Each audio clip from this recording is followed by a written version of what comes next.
Hi, it's been 6 months since I did a YouTube video, so I'm super excited to be recording this. Life has been so crazy recently. I moved. We spent a month in Ireland. We went to quite a few weddings.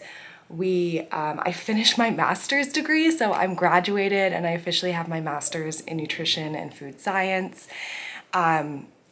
Yeah, so life has been kind of all over the place. We recently went to Canada. We were there for another wedding. I was in Oklahoma for my dietetic internship orientation. So really every time I've pulled out this camera to record, I've started with an intro and then never been able to finish it because life has been pulling me in all these different directions. But I'm finally getting back into a routine. We're finally moved into our new apartment. If this is our first time meeting, my name is Meg. I've had type 1 diabetes for 25 years and I create resources and programs for people living with type 1 diabetes to live happy, healthy, and active lives. So right now, my blood sugar is 133. I rose up a little bit after I woke up because I did have coffee with oat milk in it. And I'm just getting back to drinking oat milk in my coffee. I was doing nut pods for a long time, which I don't need a bolus for. So I did this bolus a little bit later. I could have done a pre-bolus, but honestly, 130 is not that bad and it's starting to come back down now. So I'm happy with that and I'm enjoying my coffee. And today is an exciting day. I have a bunch of client meetings this morning and then I go to my new endocrinologist here in North Carolina. I haven't seen her yet, so I'm always a little bit nervous with a new endocrinologist, but I have prepared and I'll walk you guys through how I prepared to see a new endo. And then we have some more client calls in the evening. I'm gonna try to fit a good leg workout in. I'm currently training for a marathon too. I haven't been here for so long that I haven't even said that. So I'll walk you through the workout that I do later today and yeah, just how I've been able to get a new good routine into this new apartment and life that I'm living. I just got off of my morning calls and I actually ended up not having breakfast in between the first two like I had planned to because I forgot to submit something. So I was kind of rushing and I also noticed that I did not give myself enough insulin for that oat milk that I had with my coffee. So I'm sitting at 181. It's just been like steadily going up. So I did give myself a correction for this and I also did a little bit of a pre-bolus about 10 minutes ago for my breakfast, which is not gonna be like an ideal breakfast. I really wanted to make like eggs and stuff this morning, but that's okay. I'm just going to have a bar and I'm gonna have some fruit as well. So I bolused 50 grams for that. The bar is about 35 grams. And then the fruit, I'm gonna have about 15 grams worth. So that's gonna be about 50. And then hopefully my blood sugar will start to come down. Oh, there we go, already to 179. Sometimes this just happens and, you know, I thought I gave the right bolus for that oat milk. Maybe I put a little bit of extra in. I should go back to nut pods. I like nut pods better and they don't require a bolus, but for now, because we basically just moved in, we haven't been like stocking up as much as we normally do. So, yeah, I'm going to have a perfect bar. I love these on days that I can't actually make the breakfast that I want to make.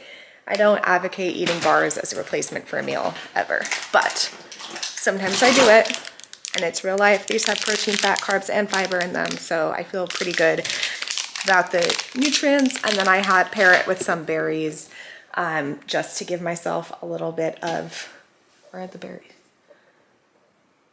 Oh my God, oh, we did get them.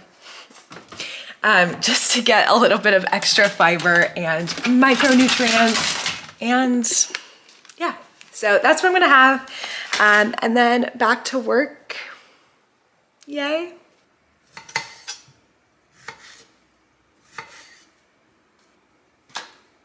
As I'm cutting these berries, I realize that a bunch of them are moldy and not good. We just got them. So that's disappointing. Maybe I'll do half of a banana instead. That's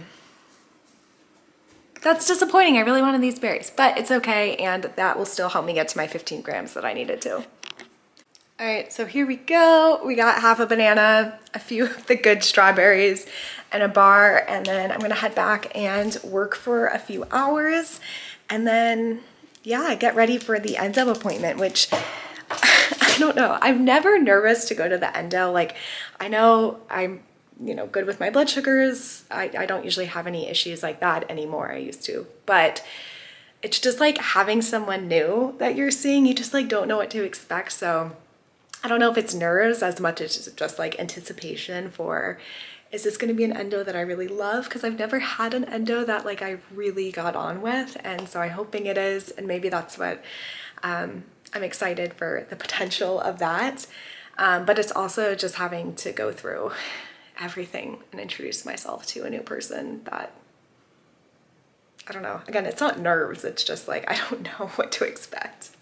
It is lunchtime. It's almost 1 o'clock. I ended up taking a lot longer on my morning tasks than I expected.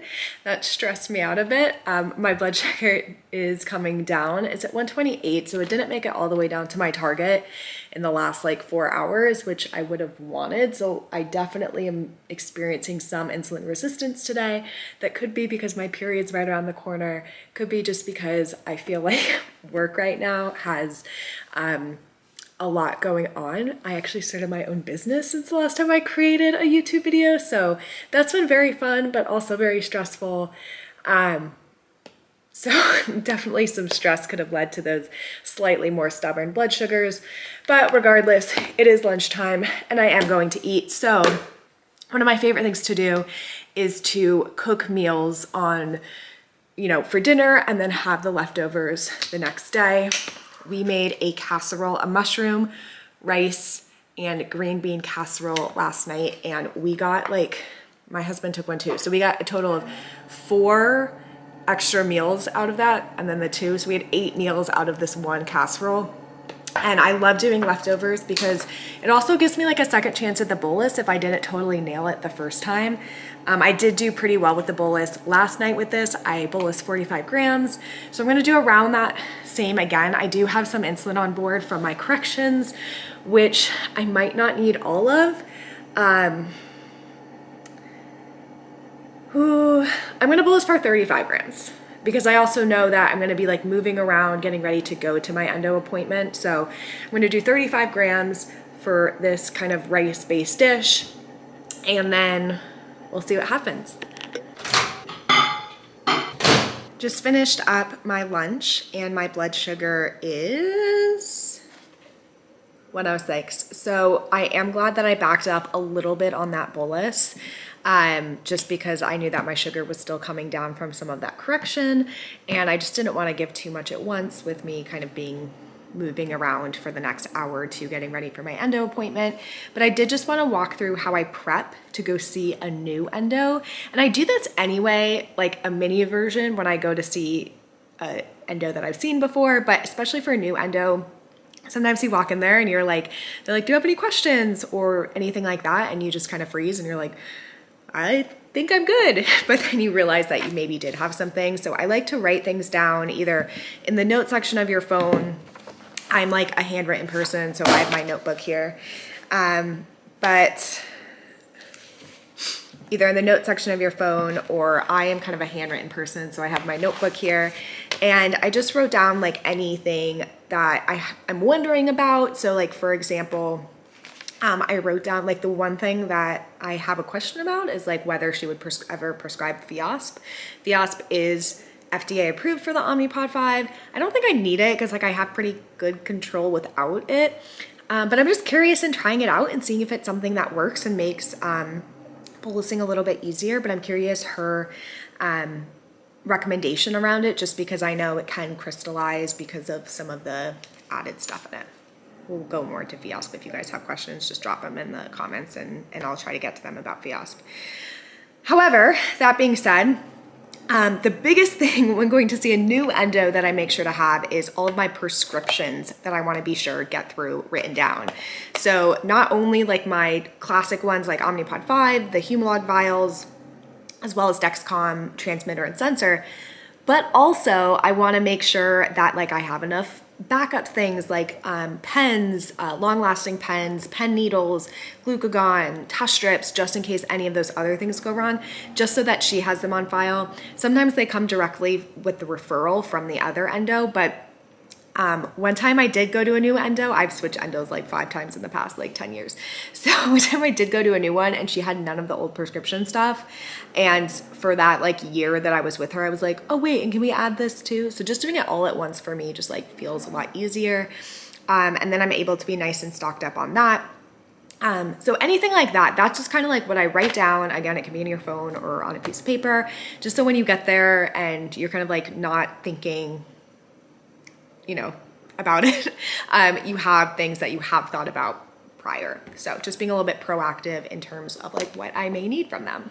I also love this, especially if you have a lot of questions, to help drive the conversation to be more valuable for yourself. So endos obviously have their things that they're looking for during an appointment, right? They're making sure you're safe and that places that you're injecting are looking good, et cetera, et cetera.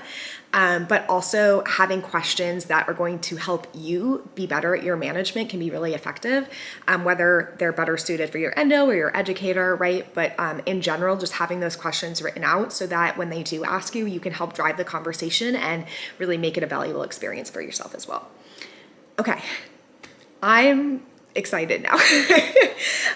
So I'm going to be leaving in about 45 minutes to go, or no, it's at 3:15. I have so much time. I'm like so over prepared today. I have about, I guess, 2 hours before I need to go. So I'm gonna get done a little bit more work. I have everything pretty much ready to go so I can just leave. And yeah, maybe, I was gonna say maybe I do my workout now, but I did just bolus, so I don't think that that's a good idea to do. But now I'm kind of wishing I would have done a workout and then my lunch if I realized I had this much time. Well, that's fine. I'm gonna get some work done and then we will go and I'll take you along to the endo with me. This is so typical of me. I thought I had so much time before this appointment. I did 2 hours, but then I like totally overfilled that time. And now I'm running a little bit late. And my blood sugar is 94 going down. It's a pretty slow drop, so I'm not too concerned about it. And I have to drive like 5 minutes. But I did have this about 5 minutes ago. So I think this will kick in right as I meant to be leaving in about 10 minutes. Sorry, it's not focusing. These are so good. I got them at Costco. Focus. There we go. I got them at Costco and they're about 12 grams each and they're just really easy to carry around and everything. So I also am dressed in my workout gear because hopefully I'll come home. I have a meeting about an hour after I meant to get back. So hopefully I can fit in a quick leg workout before that so I don't have to wait until like 8 p.m. to do that. So I'm gonna go get my shoes on and then get to the car so I'm not actually late to this appointment. That was the best endocrinology appointment I've ever had in my entire life. And I've had type 1 for 24 years. I don't even know where to start. I'm just so beyond happy that I picked this office out of all of the endocrinologists here. Oh my gosh. All right, so starting off, so I had some like stuff with my insurance because I recently switched to my husband's insurance when I left my job. So there was like a lot of stuff going on, but everyone there was so helpful with it and got it all sorted out. When I went to go back and meet with the nurse who like took my weight and blood pressure and everything, she was so nice. She had read all my notes. She knew I was like in school and like preparing to be an RD and eventually an educator. So she was like super friendly and asking me all these questions about it and like so kind. And then I was having some trouble logging into my things, which I should have made sure I knew all my passwords to like Gluco and Dexcom Clarity before I went. If I could do this again, that's what I would have done because I felt like an idiot sitting there trying to figure out all these passwords. And I've had some of these accounts for years, so they were with like old email addresses. I should have one place where I put all those passwords and I'm going to try to do that this week. But, so note, live vicariously through me. Do not show up to an endo appointment, especially a new one, without those passwords. But so then the endocrinologist comes in, so nice. I really like her. You can tell she was just like really smart and knew what she was talking about. And, I was kind of asking her, or she asked me, like, I forget how the conversation started, but basically she gave me to try, because I've been wanting to try these for a while, lyumjev and fiasp trials. So I'm going to try these with my Omnipod when I do my next site change. I'll start with fiasp maybe. I don't know, we'll see. But they're the fast acting insulin, so they onset after 5 minutes. So I'm really, really excited to try these out. So I've never had an endocrinologist yet, like even offer to do something like this. So I'm really excited. And then she said, depending on whether I like it or not, because sometimes they can cause a little bit of burning at the pump site or the injection site. And some people just don't like to use them. So depending on which one I like better, etc., she will fill my prescription for that. So really exciting. And then also because of my insurance switch and switching doctors, I'm really low on pods. So this pod on my leg right now is actually the last pod that I have. So I was a little bit nervous and I walked in and I was like, actually I really need these Omnipod 5s fast, or if you have any samples, I'd love to take them. And she was like, don't worry, we'll get it for you. But I was nervous because I was having to go through the prior authorization because my insurance is new. She called them. So I left the endo's office. She called them when I was on my car ride home, and it's like a 5-minute drive, and told me that it was ready at the CVS with my insurance. Amazing. Like, actually went out of her way to do that. I've never had an endo be that like proactive. So yay, I love it. But maybe the coolest part is that when I was having trouble logging in and I was having trouble connecting my Omnipod with Gluco, it was like saying it was linked, but it wasn't coming up on Gluco about it. The diabetes educator, who's also an RD, came in and she follows me on Instagram, and I don't know, I got very nervous, but it was also really cool. And yeah, so that was awesome. She gave me her card, so I'm gonna stay in touch with her. But it was just a really cool experience, and everyone was so nice and friendly, and just like the things like the samples and getting that Omnipod 5, and just it was a really great experience. And yeah, I don't know what else to say. I'm just so happy. I've never had an endocrinologist that I actually felt like this around. Oh, maybe my last thing I should talk about. My A1C did go up. So my A1C, the last time I had it checked, was 5.9. And this most recent one was 6.1. Not really that concerned about it. It's 0.2 that it increased by. And I was traveling this summer and, you know, moving like multiple places. So I'm not really concerned about my A1C rising by that. I know that I'm doing all that I can for my health and also my mental health. So I'm totally fine with that. I will obviously like be a little bit more motivated to maybe like keep those numbers when they're hovering around like 130, just to get them down to that 110, just to help bring that average down a little bit. But overall, I feel really good about it. And also with marathon training, I just feel like my blood sugars, sometimes with those long runs and after runs, I do go a little bit higher. So that could have been some of the reason for the increase as well. But again, I'm super happy with 6.1, nothing to complain about. But yeah, I'm just so happy. I've never left an endo appointment smiling like this. Amazing.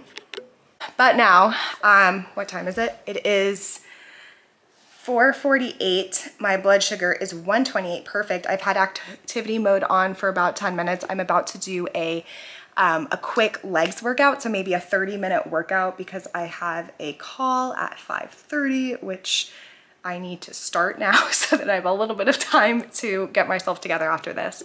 It is the next day because for some reason I am unable to do a full day in the life. Something hits me around 4 p.m. and I'm like, I just have no motivation to pick up a camera. And my husband comes home, and so it becomes the back of my mind. I'm sorry about that. One day, I think I've done a few second half of the days to make up for this, but you get the first half of the day from yesterday. But I just wanted to say thank you for watching from tomorrow, and also give some insight. So yesterday morning, or the morning of the YouTube that you just watched, my blood sugars were a little bit stickier, and I really couldn't figure out why. Like I think I kind of suspected it might have been stress or something like that, period coming soon.